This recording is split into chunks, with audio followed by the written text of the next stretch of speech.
Welcome to Wild Turkey Science, a podcast made possible by Turkeys for Tomorrow. I'm Dr. Marcus Lashley, Professor of Wildlife Ecology at the University of Florida. And I'm Dr. Will Goolsby, Professor of Wildlife Ecology and Management at Auburn University. We're both lifelong hunters and devoted scientists who are passionate about hunting, managing, and researching wild turkeys. In this podcast, we'll explore turkey research, speak to the experts in the field, and address the difficult questions related to wild turkey ecology and management. Our goal is to serve as your connection to wild turkey science.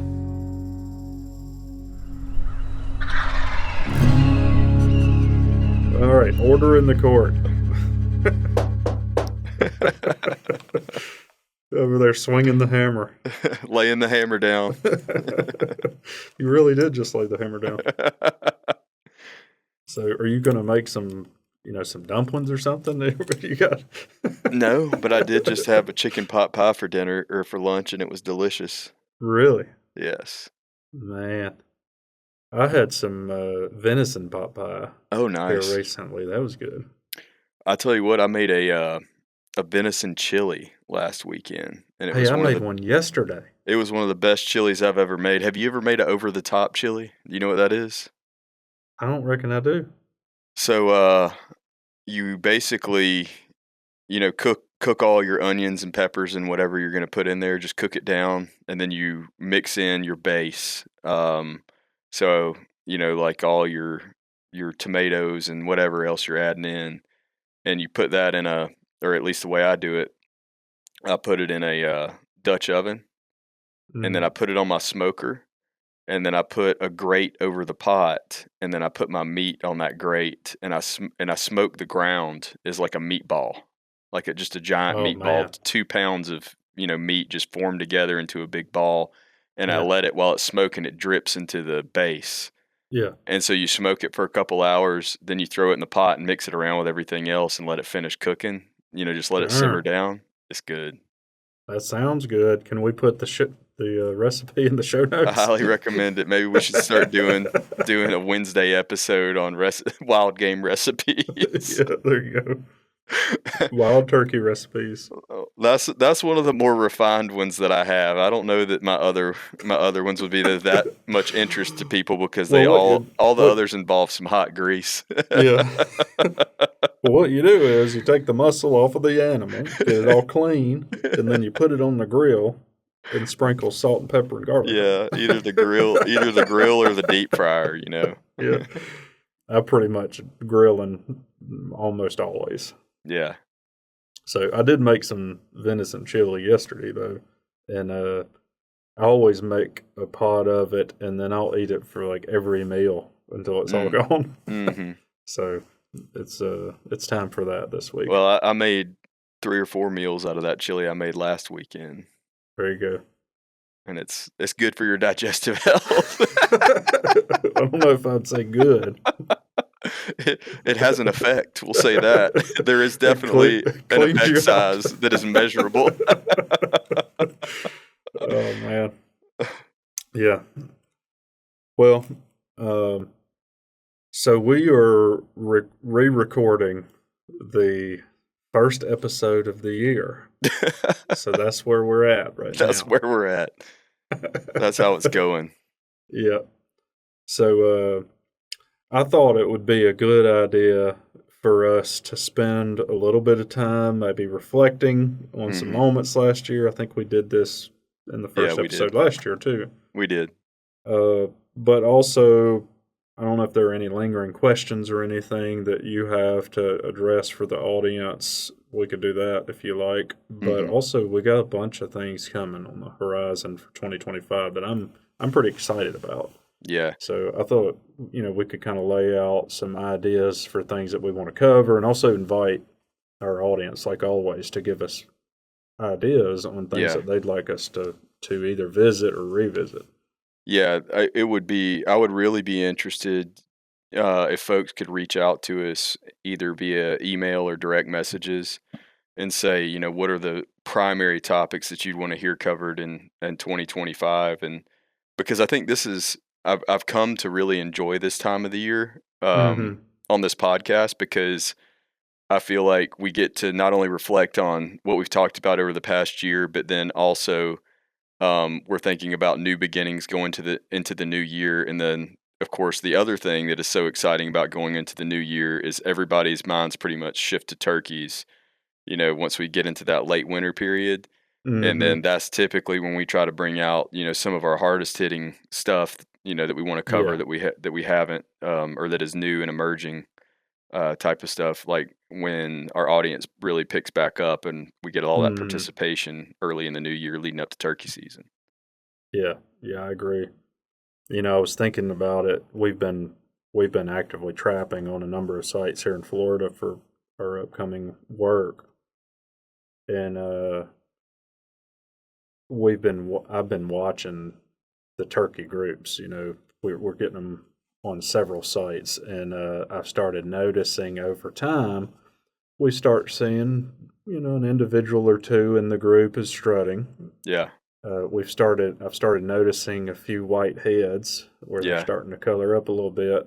yeah. The demeanor's changing a little bit. We were sitting in the blind. I was actually I was telling you, I was with one of the guys from Mossy Oak, filming crew, Mm-hmm. and we heard a gobble and Yeah. some fighting, purring, and everything. So we're just kind of slowly moving, you know, transitioning in Mm-hmm. behavior and demeanor and everything in the turkey population. I feel like our audience does that too, Yeah. where we kind of slowly see this transition. Then you get about February, and everybody's strutting and gobbling, waiting on turkeys. Yes. Like it's like Absolutely. I love that as well. Yeah. That we can sort of feel the atmosphere changing. Mm-hmm. Absolutely.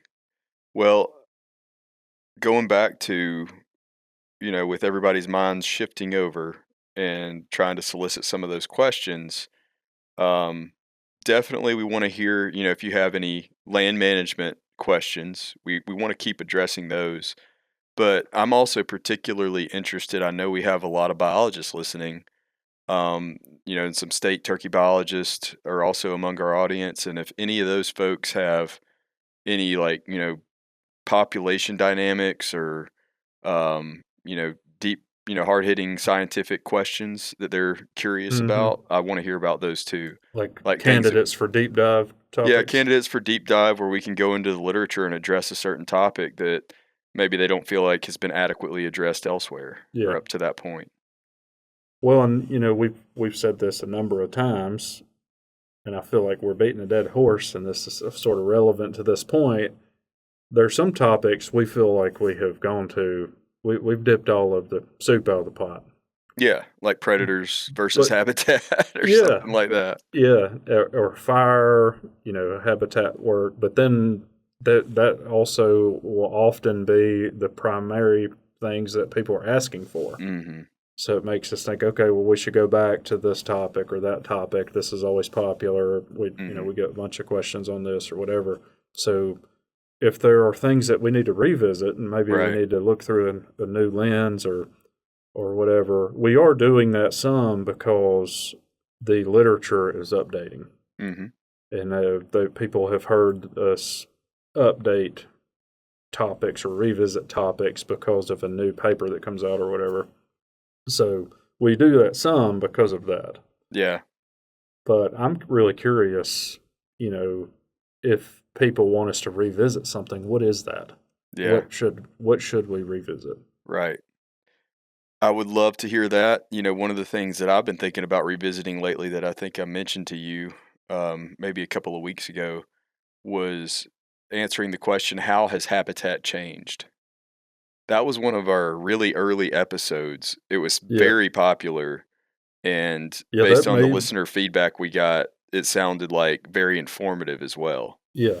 It was kind of shocking. There were lots of eye-opening things that have changed in there. And I do think it may be our most popular episode. Mhm. I haven't looked at the metrics in a while, but I believe it's one Oh, of wow. the I didn't top know that. few for sure. Yeah. And then the other thing that I've been thinking about too is, like you mentioned, all this new literature, it might be interesting for us to do kind of a, you know, most impactful papers from 2024 episode or something like that. Oh, that could be cool. Yeah, like pick out, each of us could pick out one or two or three of our favorites, That would be fun. and we could just kind of gloss over those quickly in an episode or a series of episodes, even Yeah. if we wanted to spend a little bit more time on them, make it a series. Yeah, I think that would be cool. That's a great idea. And there have been a number of papers from a number of labs that we have not covered here Right. that we could bring into that. Yeah. I also, I think things are going to be moving fast in 2025 in terms of the literature base, and I say that for a few reasons. One, the Wild Turkey Symposium is currently the papers are currently in review. Mm-hmm. So I don't know how many submissions they have, but I know that I'm an author on several. Mm-hmm. So there are going to be lots of papers published on turkeys from the symposium. Mm-hmm. We also have from my crew and that's in June, right? Yeah, I don't know when the papers will be published, but that's when the symposium is. We'll at least see some presentations on it and probably give some research updates from that. We may see some of the papers before then because they could publish the special issue in the spring sometime. True. I'm not sure when that would be or how they're planning to do it in this particular instance. But that being said, I also know, because I'm handling as editor or I'm a reviewer or I'm an author on a number of papers that are independent of that. Mm-hmm. So, that, and that's just what I know about. Yeah. We're going to have a bunch of new literature coming, which is exciting. Mm-hmm. Some of it I think is pretty hard hitting, and from just reflecting on my shop, we have talked about some data deficiencies, things that we need to understand better, or things that seem to be a problem, and we have changed focus to try to address some of those things. Yes. And I'm excited for that. Yeah. Yeah, I mean, I think there's, one of those topics that kind of led into everything you just described, is one that we've kind of mentioned a few times. I guess we've teased it, if you will. But I really think that's going to be kind of paradigm shifting for a lot of people that listen to that episode when it comes out, which, we're waiting till the paper comes out, to make sure it's been fully vetted through the whole process. Yeah. So we're sitting here like trying to hold our lips shut. Yeah. So I will say, we've gone through a myriad of papers and episodes where we focused on hen survival, and we have some really good stuff coming on that, indicating that that may need to be a real focus. And I think we've got pretty strong data. We'll see how it makes it through the review process, but also the next steps. Yeah, how do we influence hen survival? And that is on the cusp as well. Yeah. So I'm pretty excited about that because that gets back to habitat. Well, and the funny thing about that question is, how do we influence it positively and how do we avoid influencing it negatively? Because I think there's some of us that are addressing that question right now too. Oh, yeah. Yeah, I think we've already teased about one of those. Yeah. So regular listeners will know what I'm getting at, of course. Yeah, I'm not going to get you to say it. No, please don't. Yeah. So I guess all that to say, we're launching new work that is pretty extensive. I know other labs are as well. We've talked to some of them about that work. We've talked to some of the state agency guys about the work they're helping support or involved in. So I think it's going to be pretty exciting. And, sometimes and people ask this, how do we keep content going weekly for this long and not run out Right. of content. Well, one of the things is content is coming out constantly. Yeah. So that's one way that we're planning on in 2025. And I honestly don't think we're going to be able to keep up. Maybe. Things are going to move so fast. I don't even know what some of the other turkey research groups have in the hopper, but if they're doing the same thing that we're talking about with the ones we know about, we're going to be overwhelmed with literature. It's going to be moving so fast just in 2025. Right. Well, I hope that's the case. That'll make it that's fun. good. It's good for the turkey, good for us to have content to keep delivering to folks so we can continue to learn together. And one thing that I think is sometimes frustrating to navigate is how much to just focus on the high level questions and the peer reviewed literature versus, one of the objectives of this show is to help out with the land managers and the landowners, and provide them those direct recommendations on things that they can do to improve things for turkeys. Yeah. And I think we've navigated that for the most part pretty well. But yeah, sort of a blend of the nerdy science and the the practitioner information that they can take and apply directly. Yeah, I'm not sure if it was intentional or accidental, but it seems like the format that we've taken on is usually in the kind of the front part of the year, or maybe the first third of the year, we focus more on the science, and then as we transition into summer and fall, we kind of focus a little bit more on the land management side of things, which I think is good, and it makes sense. Yeah. Then this year we kind of strayed a little bit. We had a few episodes that were only loosely tied to turkeys. That's true too. But it seemed like folks enjoyed those. Yeah, I'd be curious to hear what people thought about it now that they've had a chance to go through a lot of the recent stuff. I'd be really curious. There are a number of other episodes that we could have like that. That are kind of just interesting historical context or different changes that may not be directly focused on turkeys, but certainly could be learned from.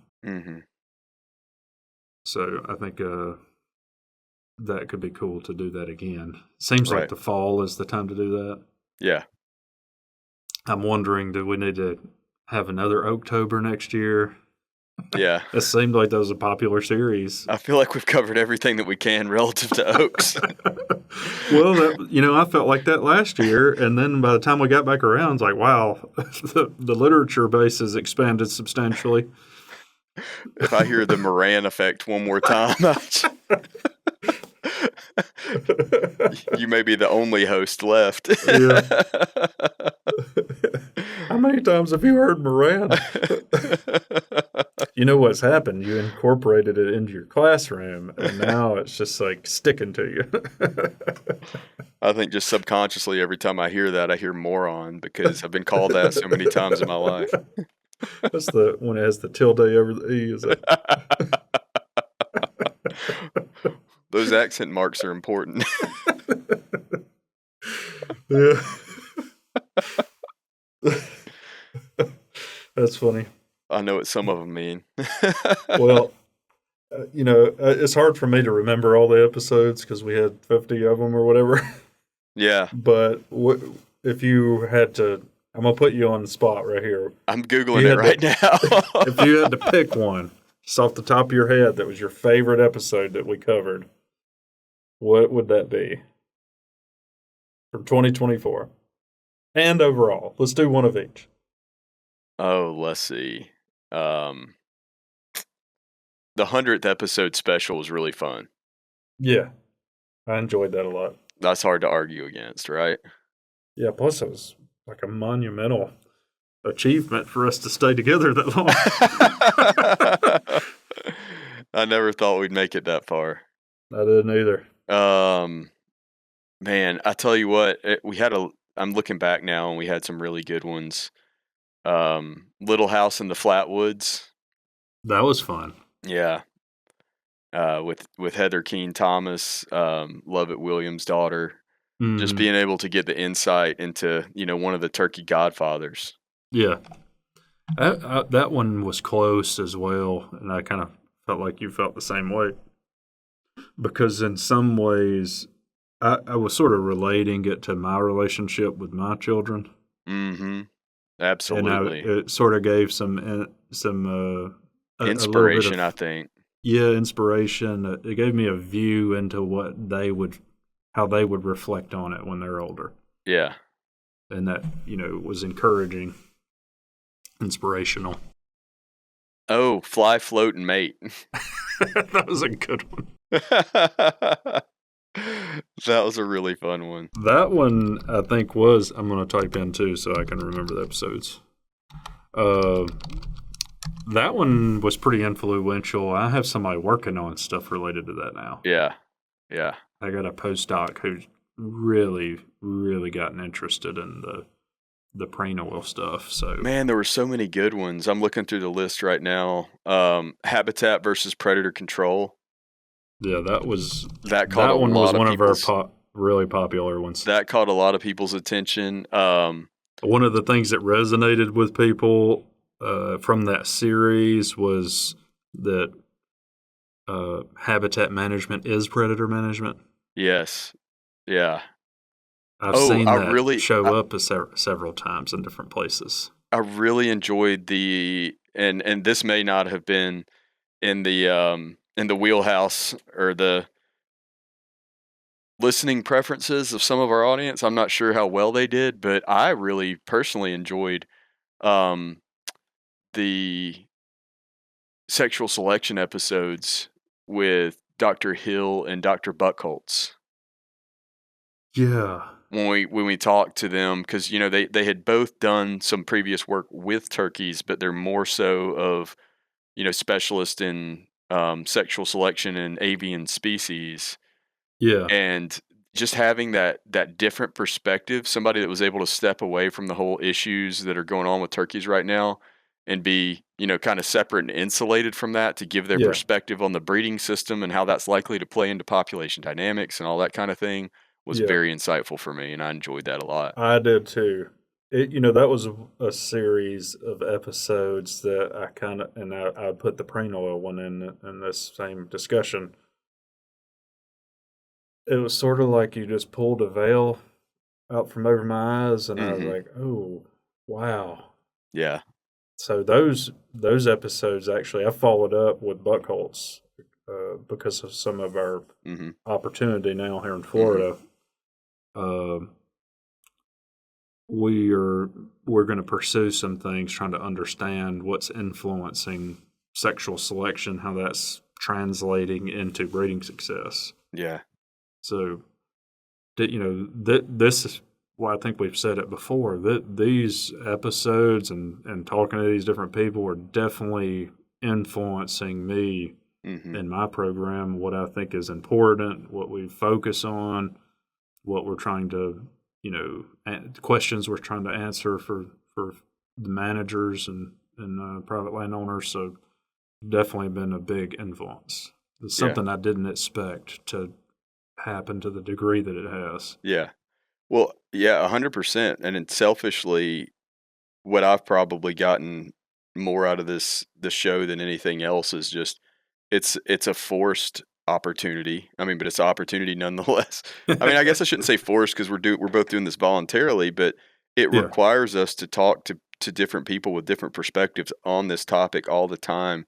yeah, And that always results in expanding, the way that you think about a subject as well. And it brings up yeah. things that you may not have ever thought before that are worthy of investigation. Well, I think the episodes with those guys that are not turkey people, like Hmm. they are scientists that are specialized in a particular thing. Sort of like Chitwood we had recently on. He's a turkey guy at heart, but he specializes on the population Hmm. stuff, right? So there's something to be said about having people that are turkey natural history people, Yes. And there's value to that, but there's also value to having people that are specialized on an aspect of biology that we can apply to turkeys. Yes. And I think we fail to value that side of the We do. discussion. We do. You don't have many non-turkey scientists working on turkey science. Right. Yeah, so we've got wild turkey natural history people, and then we have scientists that are specialized in different aspects of biology that would Mm-hmm. definitely apply to turkeys. Mm-hmm. And I think there is a lot of value in having both sides of that Mm-hmm. focused on these issues. Yeah, that was like on that one project that I just finished up that, Kevin Ostrander ran, where we're looking at, male fertility and pulling in the histopathologist from the vet school here to help us out on that. It, it led me to learn a lot of things that I otherwise would not have. Yeah. And I don't know that there's anybody that, would call themselves a turkey researcher or a turkey scientist that knows as much as she does about, avian reproduction. Yeah.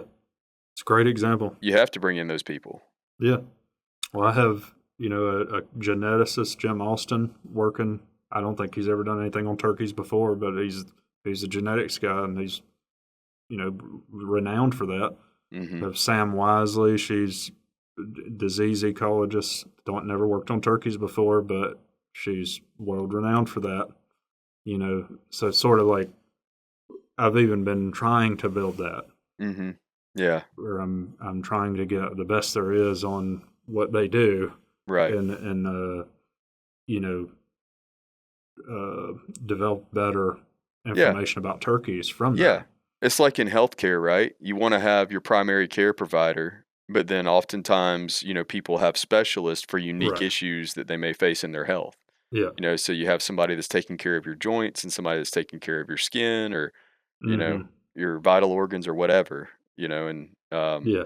having all those specialists is crucial. And then you've got the primary care provider kind of coordinating all that Mm-hmm. care among all those different specialists. So it takes a comprehensive approach. Yeah. Are you saying that we are the primary care provider? No, I didn't say that. Well, I think we tend to be on the habitat specialty Yeah, side, and we apply it to multiple that's species. true. That's true. So we probably are fitting in that same realm. I think we both clearly have a strong desire to work on turkeys and to benefit turkeys, Mm-hmm. but most of the scientific community would view us probably in the the habitat specialty space. Yeah, or just call me a forest manager or something like that. Yeah, plant manager. You know, uh, Which I did get to spend some tractor time this week. hey now, I've been spending a lot of blind time. Yeah, I've been out trying to catch turkeys all over the place, yeah. and I have enjoyed it a lot. I would rather ride the tractor. Well, good for you, man. I'm not knocking it. Oh, I'm I'm just not saying. either. I'm not knocking catching turkeys either, but if I have the chance, if I have the opportunity to sit in a blind for hours versus, enhance some habitat, that's going to be what I lean towards is the habitat stuff. Well, I've been enjoying it. That's regardless. Good. I did get a little bit of tractor time a couple weeks ago. I mean, don't get me wrong, I'd way rather be in the blind than in the office. Than right here recording. Yeah, to be honest. But we could just record from the blind. But I would way rather be on a tractor carrying a drip torch than I would sitting in a blind. So yeah. Well, they all have their place. That's right. So, I was trying to think of what episode that you haven't already said that I really like. I have one more. Okay. Well, go ahead. I won't name it because you might. I'll go leave it ahead. for you. No, I can pick a different one. I also enjoyed the episode with Tess Jolly. That was a really, really cool one. It was a really cool episode. Because it's once again, well, I guess, 100% she's focused on turkeys and turkeys are her passion. So she doesn't fit that criteria we were talking about previously with other folks. I mean, she knows a ton about turkeys, but she views them through a very different lens See what I did there? Well, You know, that's clearly her exceptional talent. yeah. Like that's kind of, I think a lot of people would fit into that kind of thing where they have an exceptional talent in an Yes. area that's not necessarily directly turkey focused, Yeah. but then they love turkeys, so they But apply it to that. she's almost like somewhat of an animal behaviorist. She Oh may yeah, not use the jargon that is used in the animal behavior literature, but what she describes and how she, her observations and the things that she's able to recite that she's witnessed over the years and yeah. things She's like that. That's identifying individual gobblers with a wrinkle pattern on their face or their head. yeah, Yeah, that was a cool one. What about sort of like the habitat one we talked about earlier was popular because it's kind of shocking. Were there hmm any like that kind of stick out to you this year? Because it's shocking. that was 20 to 23, right? Whereas like, oh man, this is a real big problem that we need to look into. Um, I got one that kind of sits with me about it. well, why don't you go ahead? The one that resonates with me when I was kind of scrolling through is we got bug problems Yeah, I thought that's what you were gonna say. because that identifies a potential mechanism that's very understudied but makes a lot of sense. Well, and that episode, the information there was scary too. Yes. And I'm not just talking about from a turkey perspective, but from really an ecosystem perspective. Yeah. Look at you. You said it again. That bothered you last time. You said something like ecosystem function. Yeah. It bothered you. It got a nervous tick. You're driving me kicking and screaming into it. I just like, damn it, Marcus, I just I'm not even provoking it. You're let me just be on doing the tractor. God. But yeah, when you think about how wide reaching and Mhm. impactful the loss of insects is to our world, like not just Yeah. turkeys, and it's turkeys are just like one species that's been impacted, but it impacts everything from our crops to our domestic and wild animals, and then Mhm. eventually to people. Well, and then you start looking at speed. When I forgot what the metrics are now. Folks can go back and listen to it. We'll link it for you, so make it easy on you. But when you start looking at all these other wildlife species that we have very good data on, and basically everybody that eats insects is declining, Yeah, I'm kind of worried about that. everybody that eats insects and everybody that is reliant on native forb and grass communities Yeah. is declining. And a lot of those are the same species, Right. to be clear, but you're right. If we had to classify them into guilds based on either of those, they're not doing well, that hmm group specifically. Right. So, turns out one of the ways to get more bugs is to manage for communities of hmm plants and Right. that composition and structure. So, makes sense. What about what about the whole regenerative ag thing? Because we had a good bit of discussion around that this year. It Yeah, was that one seemed to just like make everybody mad it too. was totally new to me, Yeah. and I came into it. I'm just going to be honest, expecting to be kind of underwhelmed by the practice, but um, I found it surprisingly interesting. And Yeah. in particular, I thought that there were a lot of concepts associated with the practice that you could just kind of pick and choose from a la carte to apply to your specific situation to better achieve objectives. Yeah. I kind of felt that way. And I guess some of the principles of it, like what you're trying to achieve, I hmm generally just am supportive of. Right. Because I'm about doing things that are good for the ecosystem and ecosystem health and Especially benefiting if you can save wildlife. money while doing it Yeah. in some cases. Yeah. So I'm generally for that.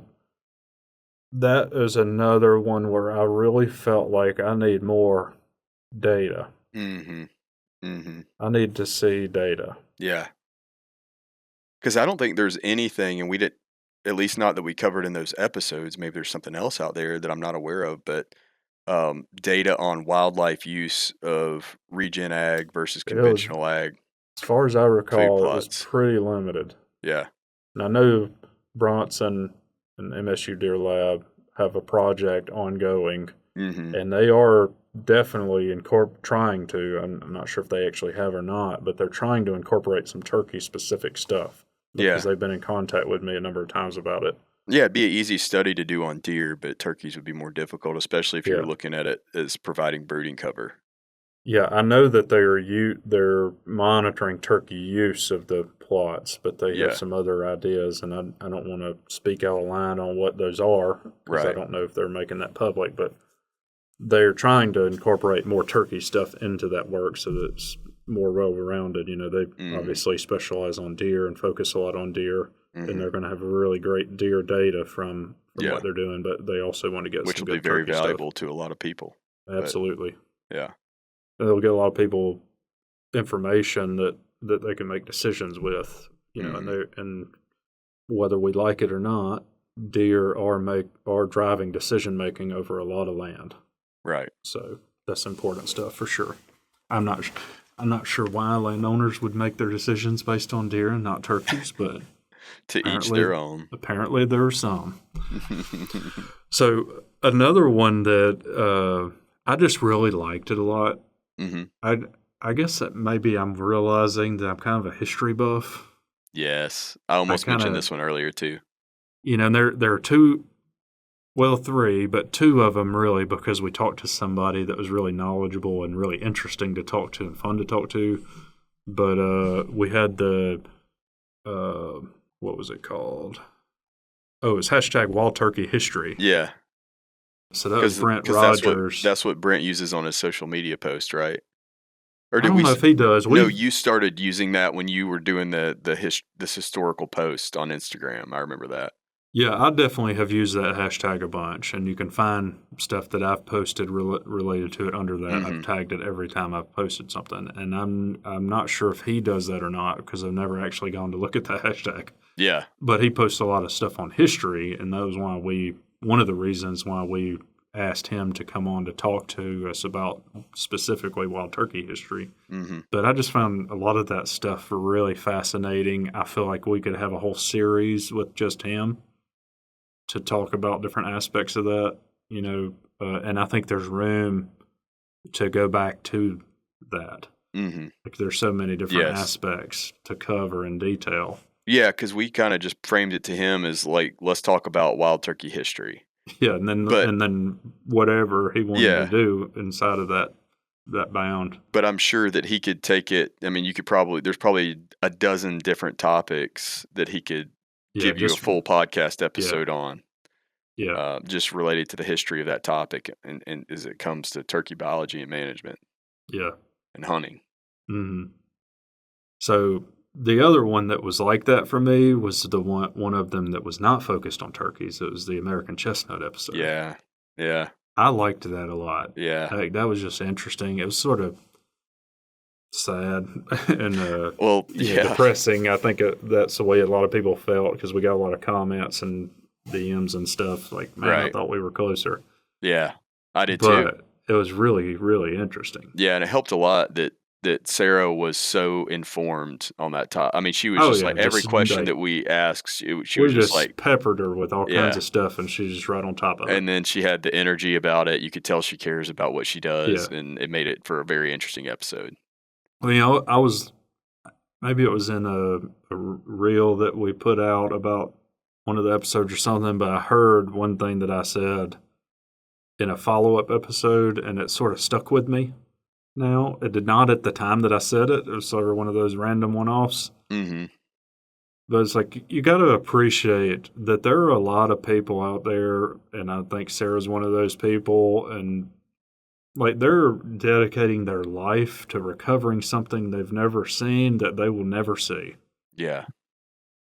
That's pretty cool. Yeah. Like that's kind of what I felt like, and I said something along those lines in a follow-up when you and I were reflecting on it, and Yeah. it's just stuck with me ever since. Yeah, I know, especially today, it's easy to get stuck in negativity and the news cycles and all that kind of stuff, and Yeah, and we focus so much on that, but you know that there are people out there dedicating their professional lives, and making a lot of sacrifices to something they'll never see manifest. yeah. It's good to know that there's people like that. That's encouraging and motivating and inspirational. You could like with the passenger pigeon, the folks that saw billions of them when they were kids, dedicating their life when they were adults to that, Mhm. because they saw it decline. Sure. Like they experienced that, and you can understand why that'd be personal to them and drive them. But Yeah. for some of these folks on the American chestnut, like they never saw it when it was Yeah. Yeah. like that's cool to me that there are people doing that. Speaking of the passenger pigeon, and this is kind of neither here nor there. Do we have time for this? An Yeah, aside? why not? Yeah, just as an interesting aside, I was talking to Ted DeVos recently about that episode, and he's a former guest that we've had on the show, episode 80, managing pine rotations for turkeys. Oh It's a yeah, really good episode. Um, yeah, that was a good manager's. yes, yeah. If you're really interested in how to manage pine rotations for turkeys, go back and give that one a listen if you haven't already. And in fact, you might make a list. I guess we could have Charlotte put that in the show notes. Some of the episodes we highlighted, if people haven't listened to them, we can Hmm. highlight them for them and Yeah, I think we'll go back probably and listen. link all of them in the show Yeah. notes. Anyway, You also gave me an idea. We should put together a collection of like manager specials or specials oh, for the that's a really scientists, good idea. so that people could go to just a group of episodes that's going to focus on the aspect of this that they like. That's a Yeah, good idea. Charlotte, yeah. write that one down. um, I'm trying to remember the name of the book that he recommended to me. I think it was Wild New World. Maybe that was it. By Dan Flores. I think he's the same one that wrote the Coyote book, Coyote America. Didn't Hmm. he write that book as well? Dan Flores. That sounds right. Anyways, in this book, he was telling me that, and I actually looked for it at the library recently, couldn't find it, but Wild New World, he was talking about how some of the early colonist perception of game populations as well as passenger pigeon populations may have been skewed by the massive die-offs of Native Americans due to European diseases before they arrived and started to establish those permanent colonies. Hmm. And so, like some of those huge flocks that were noted, or like the huge herds of bison, for example, were unnaturally inflated due to the loss of Native American Indians as a mortality source on those Mm. populations, or at least their predation, if you will, their hunting Yeah. of those species was greatly reduced before a lot of that history started to be recorded. Yeah. And I'd like to dig deeper into that and see what his argument and what the data say about that. But I know that that is something that I regularly talk about with my class, and we've probably even talked about on the show before, relative to the forest, right? So Hmm. Native American agriculture and burning resulted in a lot of open woodland, savanna, early succession, and then Yeah. when they died off due to disease, and then the colonies were settled later, that a lot more of our landscape was mature forest. And I guess he's taking it and applying that to some of our wildlife populations as well. Yeah.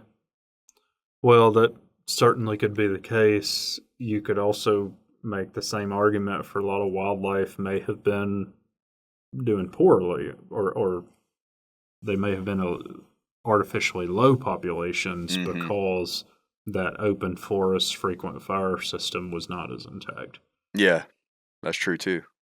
I'd be interested, anyways. That's something I got to pick up and read and Yeah, see what his get in there, argument is on that. dig in on that. We'll do a deep dive episode. Yeah, that'll be fun. Maybe we can get Dan on the show. Yeah. I've listened to him on Meat Eater.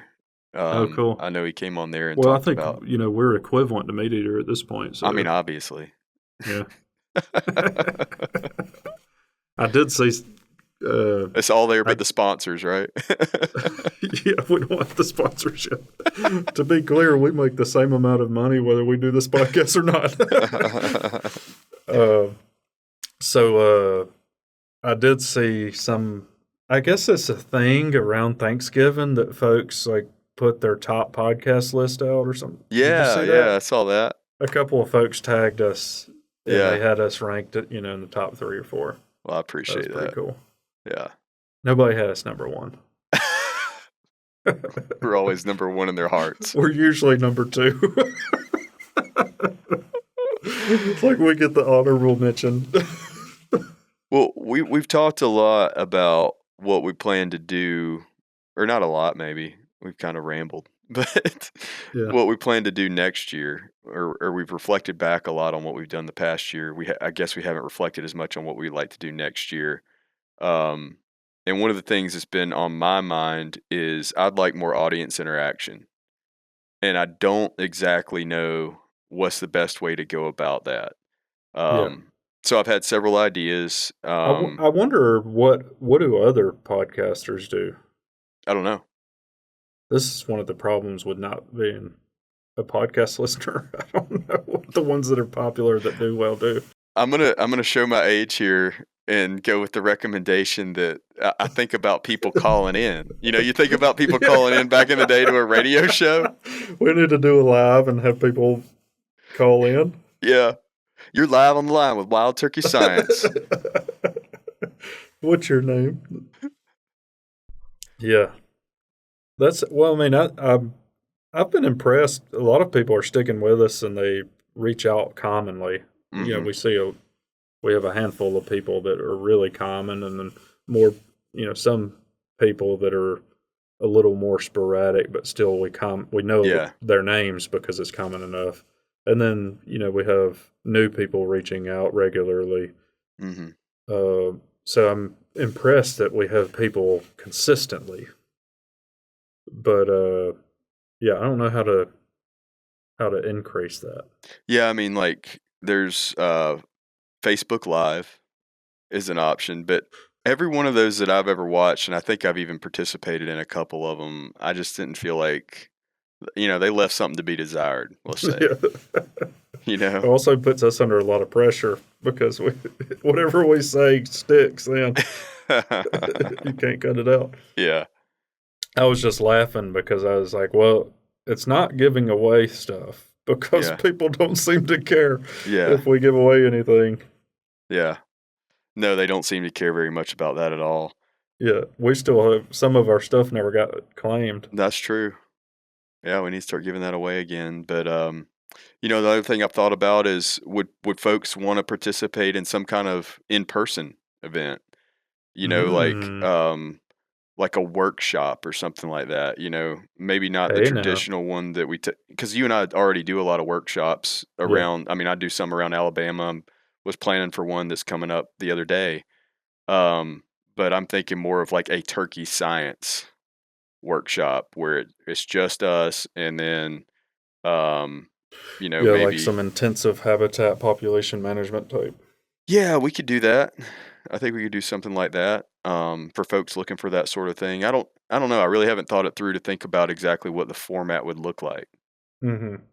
Well, we could also have, maybe something that would be hard for some to access because it had to be in a location, right?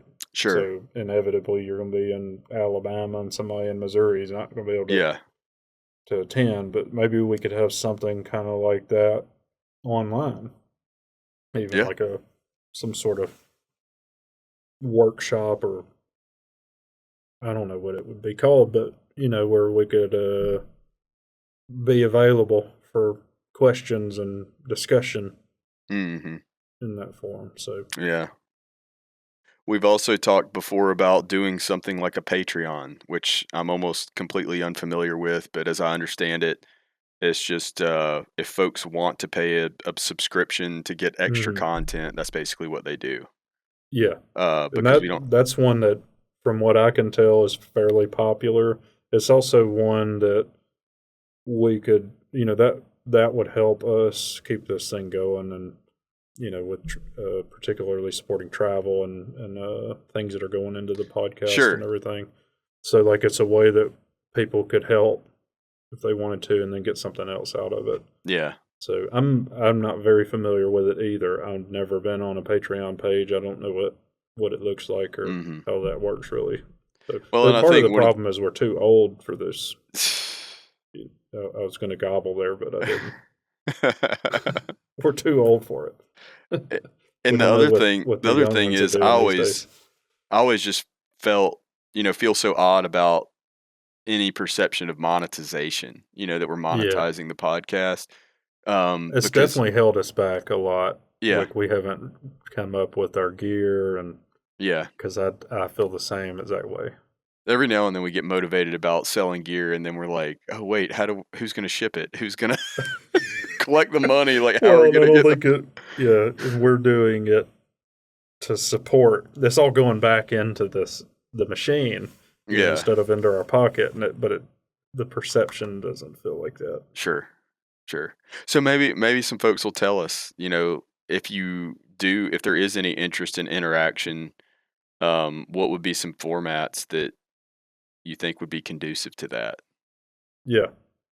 Yeah, and if you could point us to some examples of things that you're already engaged in that you think works really well, Right. then it'll give some ideas. Like some people want us to have a turkey science Facebook page, and I just I can't. I cringe so hard at the thought of that, because from the little bit that I know about maintaining those, you have to have some pretty intensive moderation going on, or they just run off the rails, and we certainly don't have time to be moderators. No. And who can we trust to do it?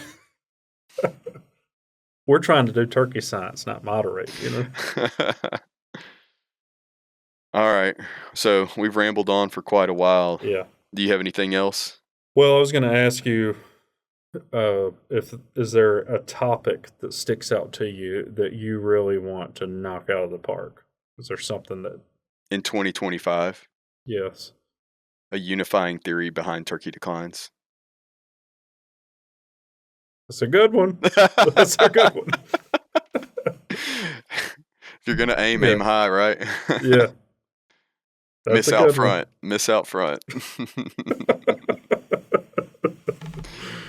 Yeah.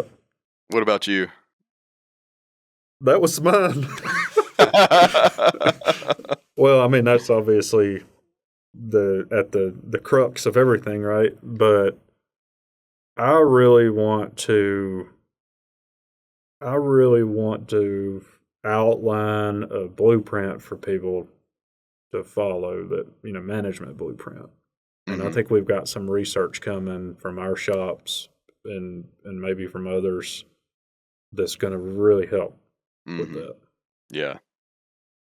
So I feel strongly, I know that you do, about making things applicable for at the local scale for landowners. Right. Trying to work on scalability of that.